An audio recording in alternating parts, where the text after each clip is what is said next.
हर्ष की तबीयत खराब होने के बाद आर्य अपनी माँ के साथ जाएगा कुलदेवी के मंदिर, तो वहीं दूसरी तरफ अब अनु भी कुलदेवी के मंदिर पहुंच जाएगी और यहीं पर इन दोनों को माता रानी का आशीर्वाद मिलेगा। जी हाँ, अब आर्य और अनु का मिलन मंदिर के अंदर होने वाला है। मगर क्या आर्य अब अनु और उसके प्यार को स्वीकार कर पाएगा? यह सब कैसे होने वाला है दोस्तों? हम आपको बताते हैं। आर्य ने फैसला कर लिया है कि वह अनु को अपने आप से दूर कर देगा।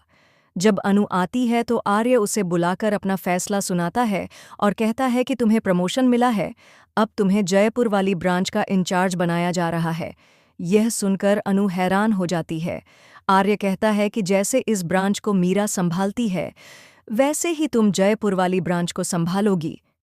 यहाँ तुमने अच्छा परफॉर्म किया है, वहीं भी अच्छे से काम करना और ब्रांच को आगे बढ़ाना। अनु गुस्से में कहती है कि मुझे अच्छी तरह पता है सर, ये सब आप मेरे प्रमोशन के लिए नहीं, बल्कि मुझे अपने आप से दूर करने के लिए कर रहे हो। तभी वह अपने दिल की बात आर्य से कह देती है और बताती है कि वह उसे पसंद करती है और जानती है कि आर्य भी उसे पसंद करता है, मगर अपनी भावनाओं को दबा रहा है। अनु कहती है कि मैं चाहती हूँ कि हम अपनी फीलिंग्स और इच्छाओं को एक मौका दें और सब कुछ माता रानी पर छोड़ दें। ऑफिस से बाहर निकलने के बाद मैं तुमसे न तो कांटेक्ट करने की कोशिश करूंगी और न फ़ोन करूंगी, मगर अगर अगले 24 घंटे में हम मिलते हैं तो इसे माता रानी का फैसला मानकर तुम्हें भी स्वीकार करना होगा। आर्य भी इस बात से सहमत हो जाता है और कहता है कि अगर माता रानी का यही फैसला होगा तो मुझे भी मंजूर होगा। अनु वहां से निकल जाती है।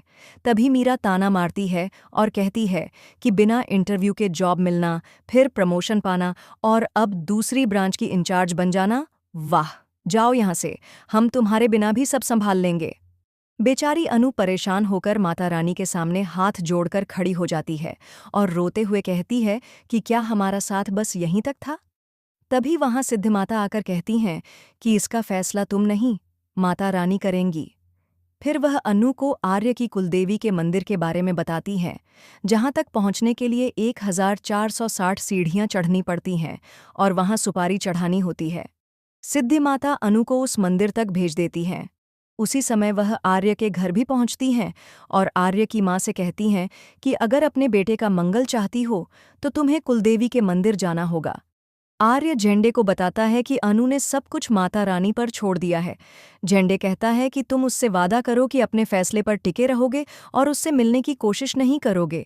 बाकी भगवान क्या चाहते हैं वह हम देख लेंगे। इसी बीच हर्ष की तबीयत खराब हो जाती है। हिमांशी उसे डराने की कोशिश करती है और जानबूझकर कमरे में बंद कर देती है।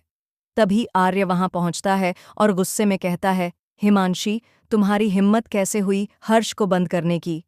वह हर्ष को बाहर निकालता है और हर्ष रोते हुए अपने भाई से लिपट जाता है। आर्य अपनी माँ से कहता है कि हमें तुरंत डॉक्टर की अपॉइंटमेंट लेनी होगी, मगर माँ कहती हैं कि हमें पहले कुलदेवी के मंदिर जाना होगा, जैसा कि सिद्धिमाता ने कहा है।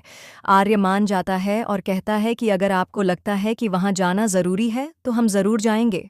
अब एक तरफ अनु कुलदेवी मंदिर की ओर आ रही है और दूसरी तरफ आर्य भी अपनी माँ के साथ मंदिर पहुंच रहा है। दोनों को माता रानी का आशीर्वाद मिलने वाला है। क्या अब ऐसे में आर्य अपनी दिल की बात अनु से कह देगा? क्या आप लोग चाहते हैं कि आर्य अनु को अपने दिल की बात बता दे?